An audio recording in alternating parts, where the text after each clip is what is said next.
At his brother's wedding, my husband slapped my hand away and hissed, "Don't embarrass me, you're just a baby carrier." I stood there frozen, surrounded by laughter, music, and people dressed in joy, while my heart cracked silently in my chest. I felt 1,000 eyes on me, none offering help, just watching as I smiled through my tears like a trained puppet. But what no one knew was, the next speech was mine. And I wasn't going to hold anything back. The truth I had buried for months was about to echo through that wedding hall.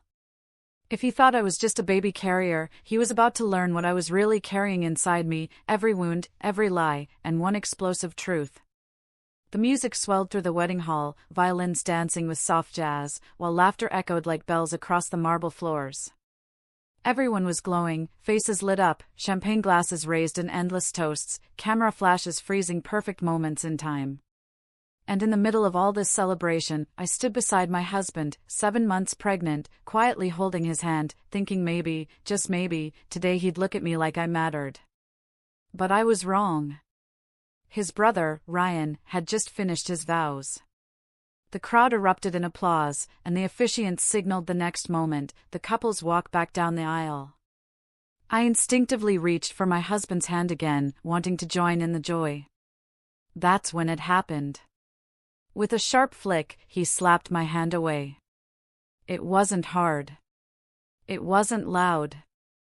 But it was cruel. He didn't even look at me. Just leaned closer with clenched teeth and hissed under his breath, "Don't embarrass me, you're just a baby carrier." My ears rang louder than the music. My hand froze midair for a second before I quietly dropped it to my side. The words sunk like knives in my chest. Just a baby carrier? That's all I was to him now? My eyes scanned the room. A few people had noticed. One older woman across the aisle caught my eye with a confused frown. But no one said anything. The celebration moved on like nothing had happened. Everyone was too busy smiling, cheering, drinking, dancing, while I stood there, broken, invisible. I forced a smile. Not for him.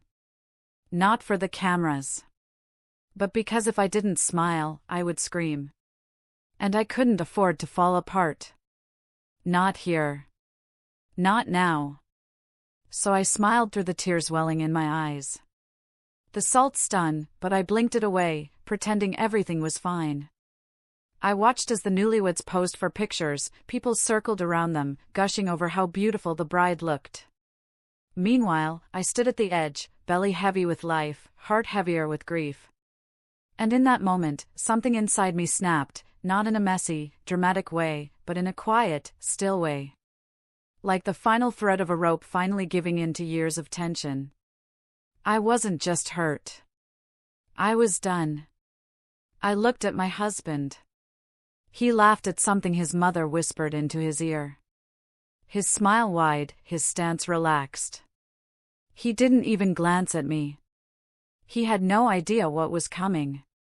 Because the next part of the wedding, the toasts, was about to begin. And one of those toasts, one of those speeches, was mine. He thought I was just a baby carrier. But tonight, I was about to carry something else, a truth so sharp it would cut through every fake smile in this room. And when I took the mic, there'd be no going back. Ours wasn't a fairy tale romance, but it felt like one at first. We met at a friend's engagement party. He was charming, well-spoken, confident. The kind of man who could hold a room with just a look. I was quieter, the observer in the background, never the loudest voice but always the one who noticed the details. He noticed me too. Or at least, I thought he did. He made me feel like I was chosen. Like I was special. In the early days, he'd surprise me with flowers, long walks, late-night calls just to hear my voice. He used to say things like, "You make me feel grounded," or "You're my peace." And I believed him. When he proposed, it wasn't with a grand gesture. It was in our tiny apartment, with takeout boxes and mismatched socks, but it felt real. It felt right. Our wedding was modest, full of laughter and close friends. I remember standing beside him, thinking, this is the man I'll build my life with. And for a while, it felt like we were building something beautiful. We moved into a cozy place, shared lazy Sundays, made future plans on napkins during breakfast. I supported his career dreams, encouraged him through job interviews, stayed up late helping him rehearse presentations. I believed in him even when he doubted himself. And when I found out I was pregnant, my whole world shifted. I was scared, yes, but also filled with a strange kind of joy. I imagined late-night feedings, baby clothes, lullabies. I imagined us becoming parents together. I showed him the test with trembling hands and teary eyes. He smiled, briefly. A quick, distracted smile that didn't quite reach his eyes. "Wow," he said. "Okay." I brushed it off. Maybe it was shock. Maybe he needed time. I convinced myself not to overthink it. But as the pregnancy progressed, things began to change. He stopped talking about baby names. Stopped asking how I was feeling. I'd spend hours decorating the nursery, and he wouldn't even notice. My back ached, my feet swelled, and I still cooked his favorite meals, still folded his shirts with care, still waited up when he came home late. I'd mention the baby kicking, hoping he'd place his hand on my belly, hoping he'd smile. But he'd just nod, distracted, as if I was describing the weather. He never yelled. Never cursed. But silence became his weapon. He grew colder, distant. And I kept making excuses. He's stressed. He's tired. It's just a phase. I told myself I had to be strong. For the baby. For the marriage. I read every article, every parenting book. I joined online forums, watched videos on newborn care. I was trying, really trying, to make everything perfect.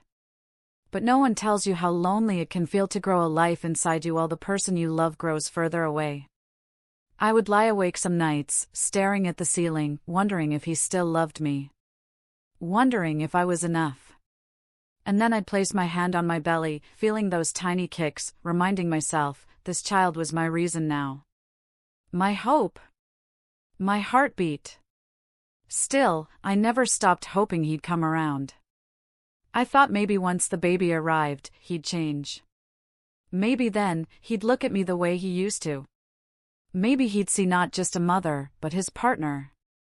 His wife. But that hope was dying, little by little, day by day. And on that wedding day, when he slapped my hand away and called me just a baby carrier, I realized something painful but clear. He hadn't changed. He had simply stopped pretending. The days leading up to the wedding felt like a blur of colors, lights, and endless arrangements. His brother was getting married, and it was all anyone could talk about. The house was filled with people, family members coming in from different cities, cousins laughing in the hallways, elders sitting with checklists and matching outfits. There was chaos, but the kind that usually brings people together. But somehow, I had never felt more alone. Everyone else seemed to have a role. The mother of the groom oversaw the decor. The sisters-in-law took over the dad's practices. The groomsmen coordinated every detail. And me? I was just there. People smiled politely at me, asked about the baby, offered chairs and snacks as if I were fragile furniture. Some even spoke to me in that tone people reserve for children or the elderly. Careful, don't stand too long. Are you drinking enough water? You should rest more, sweetie. No one asked what I wanted to do. No one asked what I could do. I had once been so involved in family events, always in the center of the planning. But now, they've quietly sidelined me, treating me less like a part of the family and more like an observer. A placeholder. They didn't say it outright, but I could feel it. My only role now was to be his wife and someone's soon-to-be mother. Nothing more. The night before the wedding, as everyone else laughed around the dinner table, I quietly slipped away to our room. I sat down at the vanity, opened my makeup pouch, and stared at my reflection. My face looked fuller than before, the pregnancy glow slightly dimmed by exhaustion. My eyes had that constant tiredness that never seemed to fade. I picked up the eyeliner and started drawing a soft line across my lid, studying my hand carefully. I wanted to feel like myself again, even if just for a moment. I wanted to feel beautiful. He walked into the room, adjusting the cuffs of his shirt, phone pressed between his shoulder and cheek. I turned slightly, waiting for even the smallest reaction. Nothing. He didn't glance at me. Didn't compliment me. Didn't ask how I was feeling. He grabbed something from the drawer and turned to leave. Just before stepping out, I heard him laugh at something someone said on the phone. The sound of that laugh, so casual, so effortless, hit harder than I expected. It was the kind of laugh he hadn't shared with me in months. I sat there, blinking at myself in the mirror, unsure whether to cry or continue applying mascara. The next morning was even worse. As the groom's family got ready to head to the venue, I walked down the stairs slowly, holding my belly for support. Everyone looked busy, scattered with urgency, yet no one asked if I needed anything. My husband stood near the car, surrounded by cousins, talking and laughing. I waved slightly to catch his attention. He looked at me, just for a second, and then turned away. He didn't offer his arm. Didn't help me into the car. I had never felt more invisible. That was the moment I understood, I wasn't part of his big day. I wasn't part of his world anymore. I was just someone who came along for the ride. But I was there, watching. Remembering. Absorbing everything. Because one day soon, when I found my voice again, they were going to hear me. Every single one of them. The wedding venue sparkled with fairy lights and music. Laughter echoed across the decorated hall, clinking glasses, camera flashes, and rose petals scattered on the floor. Everyone wore their best. The groom beamed with pride, and the bride glowed with joy. It was their moment. Their celebration. And we were just supporting characters in the background. I stood near the back table, adjusting my shawl, trying to ease the weight on my swollen feet. I could feel the baby shift slightly. My body was exhausted, but I had managed to put on a smile, curled my hair, even chosen earrings that matched the embroidery on my dress. I had done all I could to feel part of this day. But I was already fading into the background. Then came the moment everyone had been waiting for, the speeches. One by one, friends and family took the mic. They toasted the couple, shared childhood stories, and made people laugh until their stomachs hurt. The room was filled with love. At least for them. My husband stood beside me, arms crossed, nodding politely at every speech. He hadn't said a word to me in over an hour. When it was his turn to speak, someone handed him the mic. He cleared his throat, smiled at the crowd, and said a few charming lines. Everyone clapped. He looked confident. Polished. Like the perfect man. As he walked back, I reached out to gently touch his arm, just a soft, loving gesture. A reminder that I was still here. That I was still his. But he pulled his arm away sharply. In front of everyone. He didn't whisper. He didn't hide it. Instead, with a smile still half plastered on his face, he leaned in and hissed, "Don't embarrass me, you're just a baby carrier. Just a baby carrier." Time stopped. The clapping faded into a distant hum. The chatter around us blurred into white noise. The lights dimmed in my vision, as if someone had taken the warmth out of the room. I felt the ground beneath me turn unstable. My lips parted slightly, but no words came out. My hand dropped slowly. I looked around. Some people had noticed. A few guests glanced in our direction, clearly witnessing the moment. But no one said anything. No one stepped in. No one even reacted. They looked, and then looked away. As if I was invisible. I blinked, holding back tears, swallowing the lump rising in my throat. My heart thudded so loud it echoed in my ears. I could feel it, this deep, aching sting spreading through my chest. But I smiled.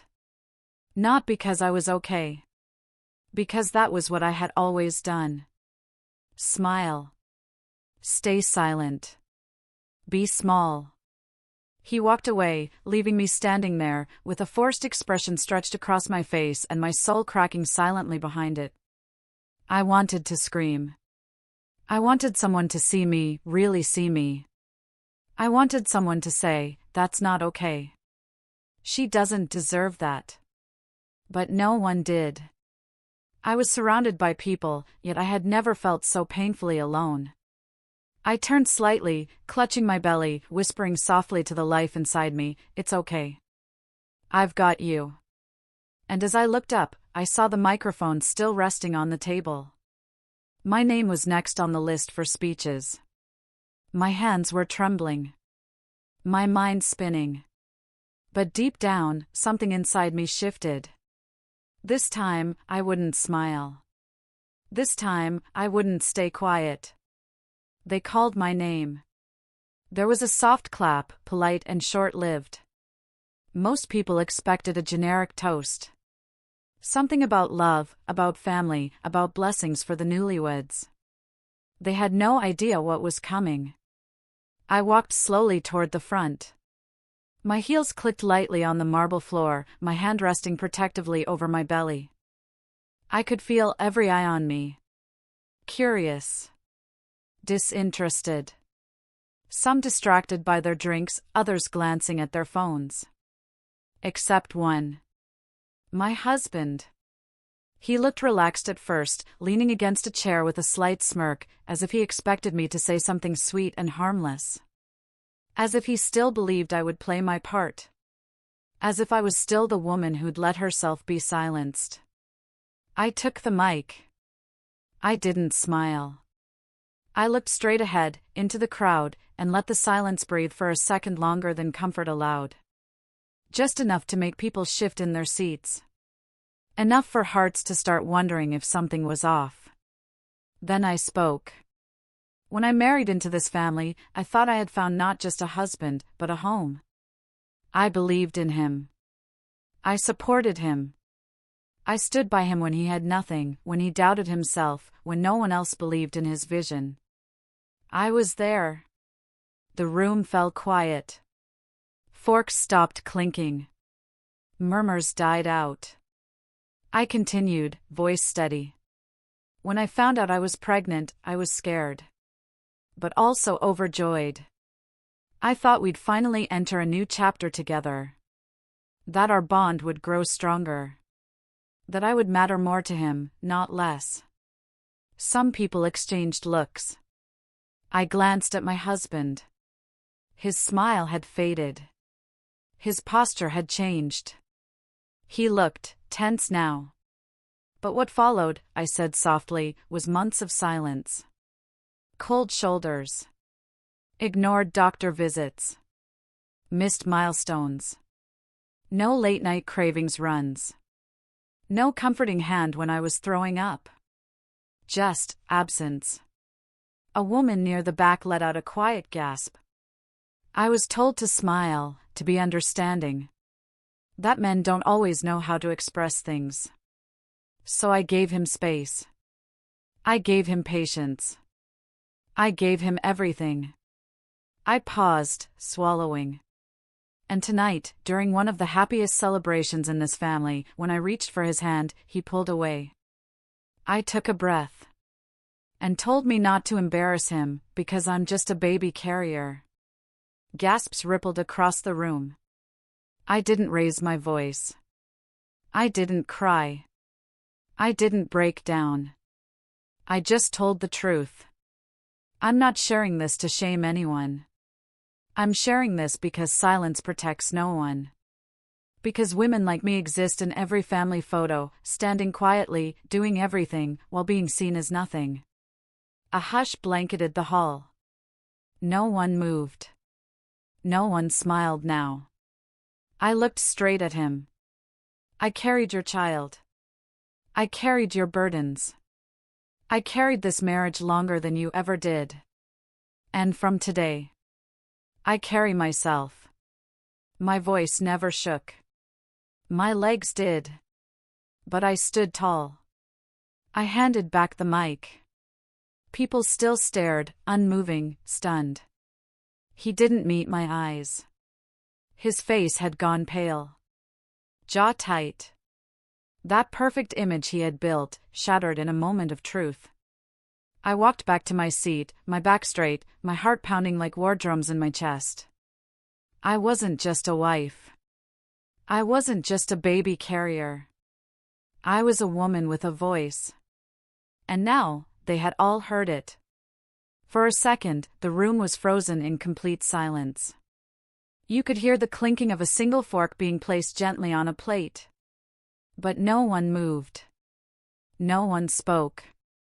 They were processing what they had just heard, every word, every layer of pain, and every ounce of strength that had been poured into that mic. And then, somewhere from the back, someone clapped. Softly at first, hesitant. But soon, another followed. Then another. Until the entire room was clapping. Not politely, not out of formality, but as if something inside them had shifted. It wasn't just applause. It was recognition. It was respect. A quiet storm of validation for the voice that had been silent for too long. I didn't smile. I just breathed. A woman I barely knew walked over to me. Her eyes were moist, her lips trembling as she held my hand and whispered, "You're brave." I didn't know what to say back. I just nodded, too full to speak. A younger girl, probably not even 20, came forward and wrapped her arms around me without saying a word. Her hug said enough. Around me, people weren't gossiping. They weren't whispering in corners or exchanging judgmental glances. They looked at me like they finally saw me, not as a quiet wife sitting in the shadows, not as just someone's partner or someone's mother-to-be, but as a person. A whole person. I looked across the room and saw my husband still sitting, stiff as a board. His face was drained of color. That casual arrogance he wore like cologne had faded. His hands were clenched. His jaw tight. He tried to look anywhere but at me, as if he could still avoid the truth if he just refused to meet my eyes. And then, without a word, he stood up, adjusted his tie, and walked out of the hall. No one stopped him. No one chased after him. His departure didn't even create a ripple. The man who once commanded all the attention had just vanished from the room, and no one cared. And I stayed. For the first time in what felt like forever, I didn't feel like hiding.